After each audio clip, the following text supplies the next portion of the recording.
Investigación, cuál sería su utilidad y algunas de las características que presenta el protocolo de investigación.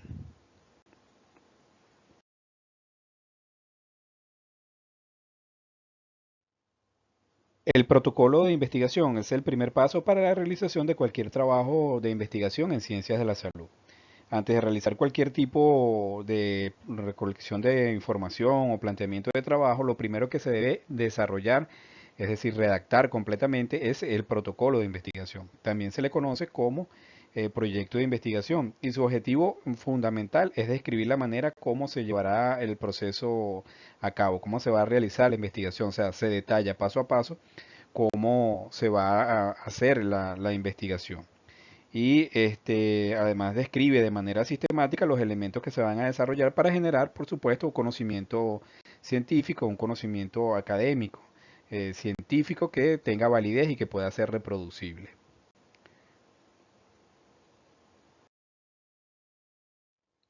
Las principales funciones que tiene un protocolo de investigación, en principio, es, por supuesto, comunicar y dar a conocer cuáles son digamos, los objetivos, los planes, lo que se plantea con esta investigación. Entonces, es una manera de dar información, presentar de manera resumida lo que se plantea o lo que se quiere hacer.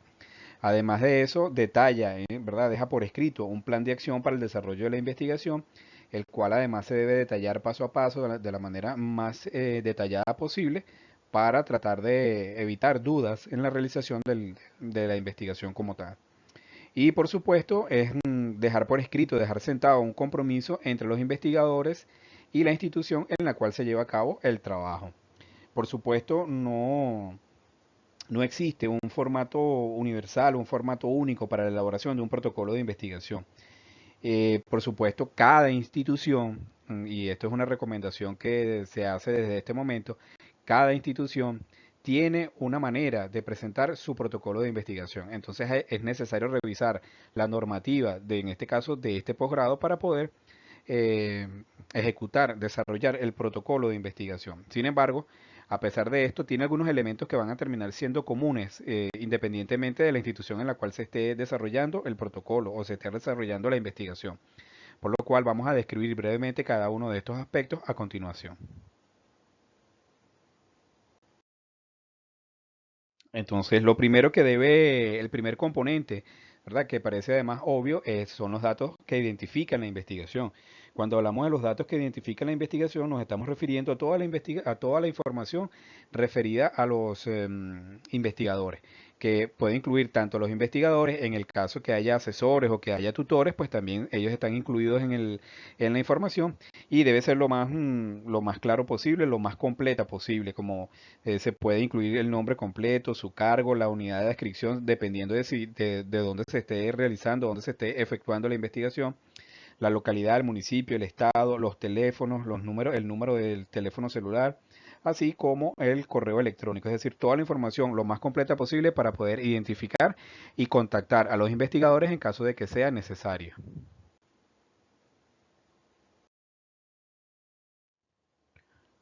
Otro de los componentes que es fundamental es el título.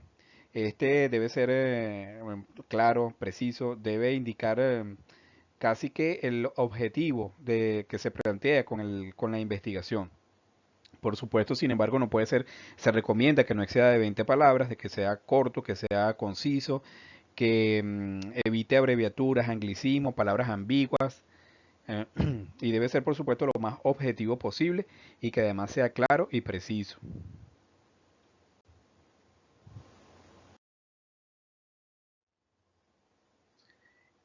El tercer componente, se puede hablar de un marco referencial.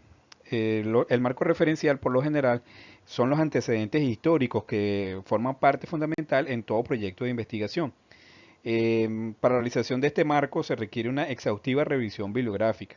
En él se deben plasmar antecedentes existentes con respecto a la idea del protocolo y la experiencia que se ha tenido durante la realización de estudios previos. Una de las cosas que generalmente se utiliza mucho es colocar los antecedentes como en forma de, digamos, de ítems que se van como llenando. La idea aquí es que los antecedentes puedan ser útiles o los antecedentes, estos antecedentes son útiles para muchas funciones. Por ejemplo, pueden dar ideas sobre el tipo de análisis que se va a realizar, pueden suministrar también información sobre el marco teórico, pueden suministrar información sobre algunas hipótesis de estudio. Es decir, entonces la importancia de ello radica también en que pueden suministrar datos incluso para el cálculo de la muestra, para el cálculo de los errores estadísticos, es decir, para los parámetros estadísticos son muy útiles también los antecedentes. Entonces, más que tratarse de una lista de antecedentes como para llenar algún espacio dentro del protocolo de investigación, realmente lo que se quiere con ello es que estos antecedentes suministren información valiosa que ayude al investigador a aclarar un poco más su problema de investigación y que incluso considere cuál es el estado de ese problema de acuerdo con las investigaciones que hay para el momento. Deriva, por supuesto, del planteamiento del problema y es la argumentación y demostración de que la pregunta que se está planteando en determinado momento para realizar el estudio del tema específico tiene un fundamento, el cual deriva como respuesta o la hipótesis de trabajo. Generalmente debe responder a tres preguntas. ¿Qué se sabe con relación al problema que se está planteando, que se planea investigar? ¿Cómo lo han explicado otros investigadores y cuáles han sido los resultados con los que ellos se han conseguido? Y si hay todavía algunas interrogantes que pudieran no haber sido respondidas durante esas investigaciones.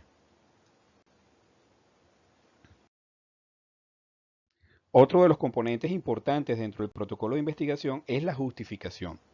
Ella describe el tipo de conocimiento que se estima o que se espera obtener y la finalidad que se persigue en términos de cómo aplicar este nuevo conocimiento, con lo cual se brinda un argumento sobre el conocimiento que se espera generar sea útil. Es decir, si se plantea la necesidad de generar ese conocimiento, el impacto que ese conocimiento tendrá y su utilidad para la resolución del problema que se está planteando. Las preguntas que se debe plantear o que se deben responder al momento de elaborar una justificación es cuál es la relación del tema que se planea investigar con la realidad que vive el país y o la región de estudio. Incluso los dos pudieran estar. Es decir, podemos plantear cómo es esa realidad a nivel latinoamericano, si estamos trabajando desde Venezuela, por ejemplo, cómo se plantea a nivel latinoamericano y cómo se plantea incluso en Venezuela, eso que estamos ahí. Entonces, eso es como la pertinencia del problema. Además, cuáles son los nuevos aportes que se van a producir, cuál es el nuevo conocimiento que se espera generar con esta investigación y una vez de ello también cuáles pudieran ser los impactos del nuevo conocimiento. Es decir, se debe redactar la justificación de una manera tal que se respondan todas estas preguntas durante esa redacción, que quede lo más claro posible. Otro de los componentes es el planteamiento del problema. El planteamiento del problema lo que expone es el estado actual del mismo. Es decir, se dan también a conocer las interrogantes que orientan la investigación. Él va a brindar, por supuesto, una argumentación convincente y fundamentada sobre la necesidad de realizar esta investigación que se está planteando, con la finalidad de generar nuevos conocimientos que puedan abordar o que puedan darle una visión distinta a ese problema que nosotros estamos planteando. ¿Verdad? Que pudieran incluso ofrecer soluciones a ese problema que se está planteando. La realización del planteamiento del problema también debe contestar algunas preguntas, por ejemplo, la trascendencia, a quién afecta el problema, qué tan importante es el problema, la magnitud, la frecuencia y la distribución, qué tan grande es, cuáles son las áreas geográficas que se afectan, cuáles son los grupos de población también que se afectan por ese problema, si existen algunas consideraciones de tipo étnico o de género también en, el, que se ven afectados por este problema, la vulnerabilidad, qué tan posible es resolver realmente el problema o abordarlo, y la factibilidad, qué tanto se puede modificar y además si podemos tener los recursos técnicos financieros para realizar realmente el problema. También responde a qué se ha hecho anteriormente para resolverlo, es decir, no solamente qué espero hacer yo como investigador, sino también qué es lo que se ha hecho y desde la consideración de la persona que redacta el planteamiento del problema, cuáles han sido incluso las limitaciones que han podido observar en esos planteamientos que se han hecho o esos planteamientos que han hecho otros investigadores.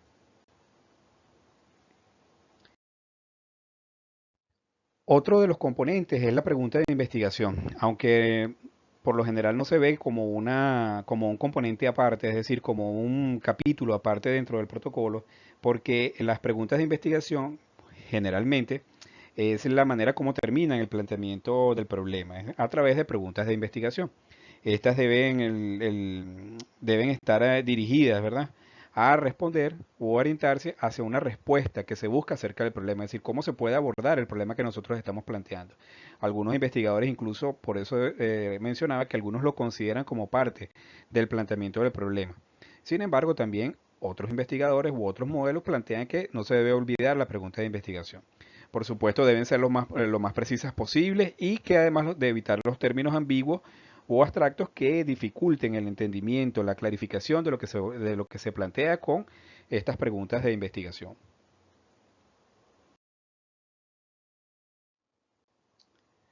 Otro de los componentes, por supuesto, son los objetivos general y los objetivos específicos. El objetivo general debe explicar la finalidad de la investigación como un todo, lo que se espera lograr con el estudio en términos del conocimiento que se espera obtener o de la resolución del problema que queremos abordar. Se debe tener especial atención para que el objetivo general describa precisa y lo más claro posible la investigación. Por supuesto, dando la noción más clara posible de lo que se pretende describir, determinar o identificar. Para la elaboración de este objetivo se debe tener o se debe responder a unas preguntas también. ¿Qué es lo que, el qué, el cómo, el cuándo y el dónde? ¿Verdad? Entonces, la acción central que vamos a realizar, que es qué es lo que se va a hacer. La unidad de observación es en quién se va a realizar. El lugar, que es donde se va a realizar la investigación, y además el periodo, cuándo y cuánto tiempo se va a operar la investigación. Debe responder entonces el objetivo general, por supuesto, debe responder a esta pregunta.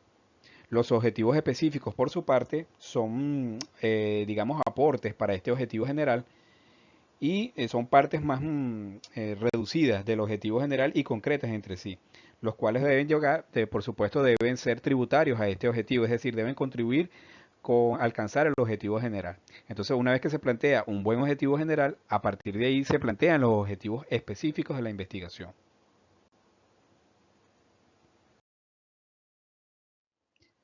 La metodología, otro de los componentes importantes dentro de un protocolo de investigación.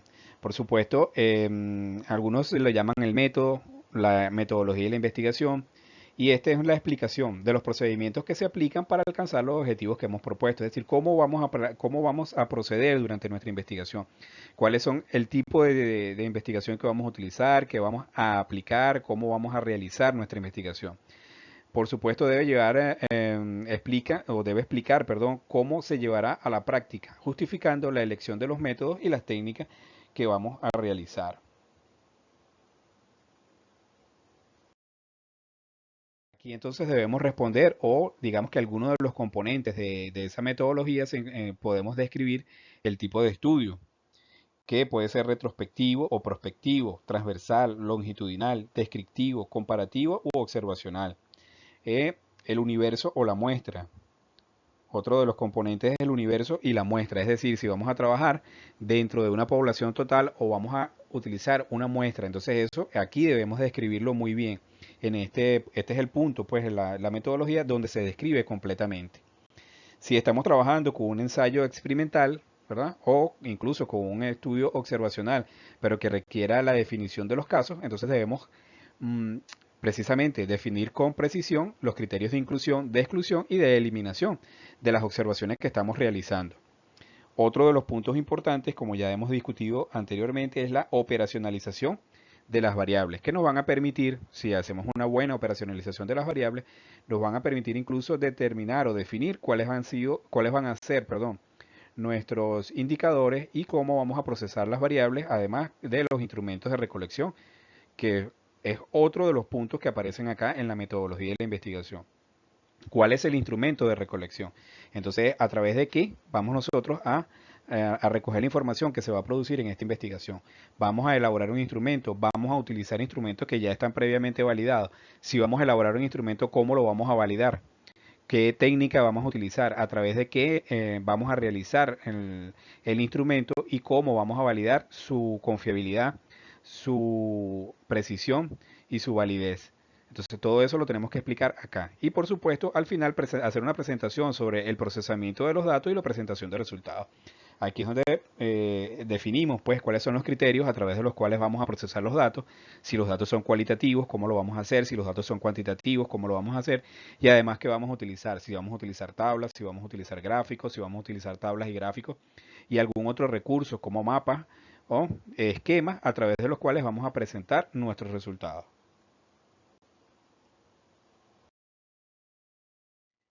Otro de los componentes de de esta protocolo de investigación o de este proyecto de investigación es el cronograma de actividades. Aquí, por supuesto, vamos a presentar mediante un calendario detallado cuáles son las actividades que vamos a llevar a cabo mediante un orden cronológico, es decir, colocamos un calendario y vamos diciendo en cuánto tiempo vamos haciendo cada una de las actividades.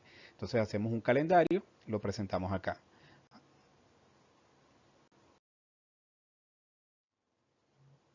Algo así, un poco lo que nos definíamos como el calendario. Entonces fíjense que por lo menos aquí se habla de la elección del tema, de la recolección de la información, del diseño del protocolo, del registro del protocolo y de los formularios, etcétera. Entonces se van colocando todas las actividades y además se va colocando meses del año, incluso se puede colocar también con fecha y se va colocando una X en la medida que se va terminando cada una de estas actividades o los tiempos para los cuales se espera culminar cada una de las actividades que se presentan en este calendario. Otro de los, digamos, otra de las secciones que también tiene el protocolo de investigación, sobre todo cuando trabajamos con muestras o cuando trabajamos con estudios experimentales o también observacionales en los cuales vamos a requerir hacer pruebas o vamos a requerir aplicar gastos que sean importantes, pues entonces hacemos un presupuesto. Aquí lo que pretendemos entonces es especificar todos los costos para el desarrollo de la investigación. Si requerimos hacer, por ejemplo, exámenes de sangre, medidas antropométricas porque estemos trabajando con pacientes, pues entonces aquí es donde se hace toda la descripción de los gastos que esperamos incurrir durante el desarrollo de esta investigación. Finalmente, por supuesto, este protocolo concluye con las referencias bibliográficas. Aquí lo que se debe especificar es todo, digamos, todas las referencias que fueron utilizadas y para ello también es importante adherirse a las directrices que tiene la institución. Cada institución también por lo general asume un modelo de presentación de las referencias bibliográficas y es útil que los estudiantes pregunten o ¿verdad? Indaguen un poco acerca de cuál es el modelo que se utiliza en la institución para la cual se está trabajando o desde la cual se está realizando la investigación para tratar de presentarlo de acuerdo a esas características y evitar trabajo o un trabajo que pudiera ser bastante engorroso al finalizar la redacción del protocolo de investigación.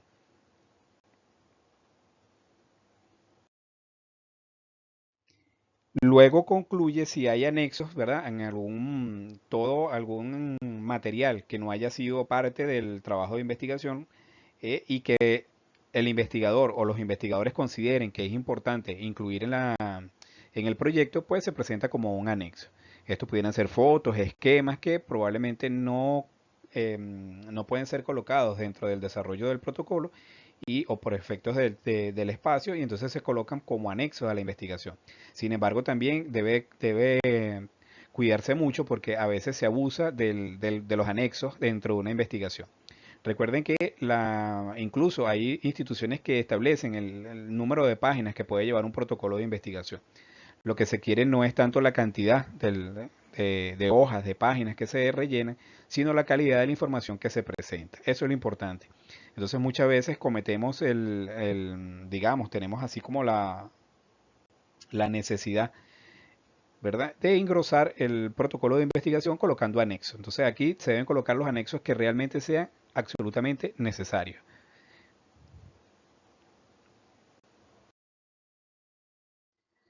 Aunque no forma parte del proyecto, el protocolo de investigación o el proyecto de investigación, ¿verdad? El informe final de investigación, digamos que sería agregar a este proyecto que hemos descrito hasta acá, lo que viene a ser los resultados, la discusión y las conclusiones.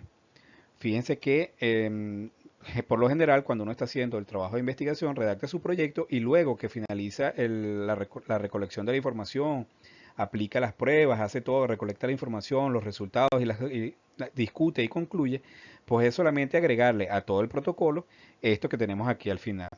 Sin embargo, como decíamos al principio, el proyecto de investigación o el protocolo de investigación no constituye en principio una cadena de fuerza, una camisa de fuerza, es decir, no significa que estrictamente debe hacerse lo que aparece ahí. Muchas veces a lo largo de la investigación, los investigadores pueden ir modificando un poco la manera como se hace, cómo se redactan los objetivos, también puede modificar algunos de los componentes del proyecto de investigación. Y además también los tiempos verbales. Además, los tiempos verbales son diferentes. En el proyecto se habla hacia futuro, lo que vamos a hacer, mientras que en este informe final se habla de lo que ya se hizo, de toda la información que se ha recogido. Entonces eso debe tenerse claro. Adicionalmente, en el informe final se incluye un capítulo que no se incluye en el proyecto de investigación y que tiene que ver con la introducción, que en el informe final resulta como un abreboca de lo que será el trabajo y una presentación de los capítulos de lo que consta la investigación como tal. Nuevamente, la recomendación es que el protocolo de investigación o el proyecto de investigación que hemos presentado no se constituye como una guía para hacer el trabajo de investigación. Debe ser y además lo más importante siempre es evaluar, preguntar, indagar cuáles son la normativa o cuál es la normativa de la institución en la cual se está haciendo el trabajo de investigación acerca precisamente de estos componentes de lo que hemos hablado acá. Ya muchas de las instituciones tienen sus normas establecidas en las cuales describen el tipo de protocolo y la manera como se debe presentar. Entonces lo importante es revisar esas normas, saber que existen, que son necesarias para la realización, para la presentación de los trabajos de investigación y asumirlas desde el principio y no esperar al final, que por supuesto nos va a acarrear una información mucho más, un trabajo mucho más engorroso, porque muchas veces incluso tendríamos que modificar hasta las referencias bibliográficas. Entonces, como decíamos, pues el informe final se le incluyen los resultados, la discusión y las conclusiones. Cuando hablamos de resultados, en este apartado se presentan los gráficos, las tablas, toda la información que hayamos recogido durante nuestra investigación. En la discusión podemos utilizar, cuando se habla de discusión, es y la interpretación que se hace de estos resultados y también la comparación incluso con otras investigaciones que se pudieran hacer sobre el mismo evento o investigaciones anteriores que han conseguido alguna información o algunos resultados con relación a lo que hemos hecho. Y por supuesto las conclusiones que son un resumen de los hallazgos más importantes que hemos obtenido en la investigación. Entonces, bueno, los invito pues a que soliciten en la coordinación de posgrado cuál es la normativa que hay en torno a la presentación de el protocolo de investigación para la realización de su trabajo de investigación y agradezco mucho pues la atención que han prestado y seguimos disponibles por si tienen alguna duda en relación al tema tratado. Buen día.